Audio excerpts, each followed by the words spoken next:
अध्याय 4।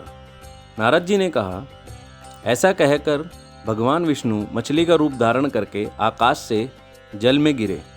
उस समय विंध्याचल पर्वत पर तप कर रहे महर्षि कश्यप अपनी अंजलि में जल लेकर खड़े थे। भगवान उनकी अंजलि में जा गिरे। महर्षि कश्यप ने दया करके उसे अपने कमंडल में रख लिया। मछली के थोड़ा बड़ा होने पर महर्षि कश्यप ने उसे कुएं में डाल दिया। जब वह मछली कुएं में भी न समा सकी तो उन्होंने उसे तालाब में डाल दिया। जब वह तालाब में भी न आ सकी तो उन्होंने उसे समुद्र में डाल दिया। वह मछली वहां भी बढ़ने लगी। फिर मत्स्य रूपी भगवान विष्णु ने इस शंखासुर का वध किया और शंखासुर को हाथ में लेकर बद्री वन में आ गए।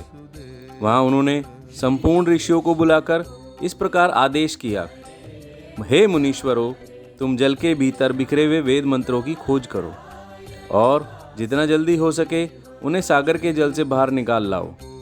तब तक मैं देवताओं के साथ प्रयाग में ठहरता हूँ। तब उन तपोबल संपन्न महर्षियों ने यज्ञ और बीजों सहित संपूर्ण वेद मंत्रों का उद्धार किया। उनमें से जितने मंत्र जिस ऋषि ने उपलब्ध किए वही उन बीज मंत्रों के उस दिन से ऋषि माना जाने लगे। तदंतर सब ऋषि एकत्र होकर प्रयाग में गए। वहां उन्होंने ब्रह्मा जी सहित भगवान विष्णु को उपलब्ध हुए सभी वेद मंत्र समर्पित कर दिए। सब वेदों को पाकर ब्रह्मा जी प्रसन्न हुए। उन्होंने देवताओं और ऋषियों के साथ प्रयाग में अश्वमेध यज्ञ किया।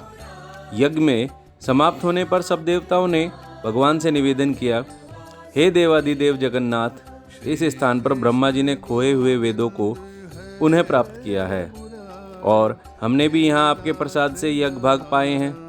अतः यह स्थान पृथ्वी पर सबसे श्रेष्ठ पुण्य की वृद्धि करने वाला एवं भोग तथा मोक्ष प्रदान करने वाला हो।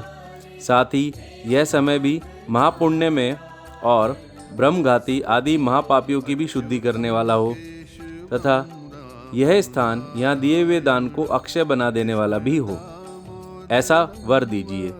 भगवान विष्णु बोले, हे देवताओं, तुमने जो कुछ कहा है वह मुझे स्वीकार है। तुम्हारी इच्छा पूर्ण हो। आज से यह स्थान ब्रह्म क्षेत्र के नाम से प्रसिद्ध होगा। सूर्य वंश में उत्पन्न राजा भगीरथ यहाँ गंगा को लाएंगे और वह यहाँ सूर्य कन्या यमुना से मिलेगी। ब्रह्मा जी और तुम सब देवता मेरे साथ यहाँ निवास करो। आज से यह तीर्थ तीर्थराज के नाम से विख्यात होगा। तीर्थराज के दर्शन से तत्काल सब पाप नष्ट हो जाएंगे। जब सूर्य मकर राशि में स्थित होंगे उस समय यहाँ स्नान करने वाले मनुष्यों के सब पापों का यह तीर्थ नाश करेगा। यह काल भी मनुष्य के लिए सदा महान पुण्य फल देने वाला होगा। माघ में सूर्य के मकर राशि में स्थित होने पर यहाँ स्नान करने वालों से सालोक्य आदि फल प्राप्त होंगे। देवादिदेव भगवान विष्णु देवताओं से ऐसा कहकर ब्रह्मा जी के साथ वहीं अंतर्धान हो गए। तत्पश्चात इंद्रादि देवता भी अपने अंश से प्रयाग में रहते हुए वहाँ से अंतर्धान हो गए। जो मनुष्य कार्तिक में तुलसी जी के जड़ के समीप श्री हरि का पूजन करता है वह इस श्लोक में संपूर्ण भोगों को उपभोग कर अंत में बैकुंठ धाम जाता है। यह चौथा अध्याय यहीं पर समाप्त होता है। अगर आपको हमारी प्रस्तुति अच्छी लगी हो तो हमारे चैनल को सब्सक्राइब कीजिए। जय श्री बद्रीनारायण।